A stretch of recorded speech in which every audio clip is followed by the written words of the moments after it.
They say they want to try to find a peaceful way to transform Syria to a democratic state. Michel Kilo, one of the organizers who spent years in jail for opposing the Ba'athist regime here, and for years was amongst few outspoken opposition figures in the country.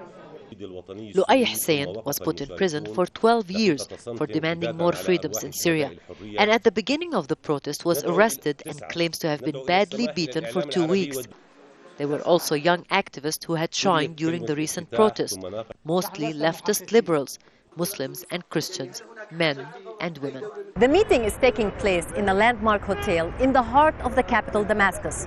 Probably for the first time in more than 40 years that Syrian opposition figures and activists are allowed to meet, debate, and call for a change in the regime in Syria so publicly. It's seen as the first public attempt for the opposition in Syria to organize itself and to form a front. The result of the protests for the 3 months, we cannot imagine such thing can happen before 15th of March. It's a sign that what has happened in the last 3.5 months start to provide fruits now. President Assad had called for a national dialogue to start between the government and the people. At this meeting, no such dialogue is possible, say the organizers, before the government ends its security crackdown against protesters and listed their demands and principles. The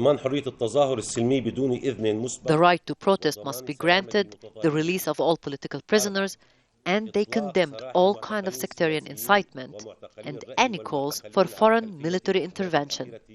The people who met here found themselves defying two opposing hard views: a government not willing so far to give up power, and some protesters who have given up on the government and any political resolution to the conflict. Outside the hotel, a small pro-government protest against the opposition inside. Other opposition figures, especially those living outside, boycotted the meeting and criticized it. They thought there is no point in looking for a political solution. Only more pressure would topple the regime. The activists in this room disagree.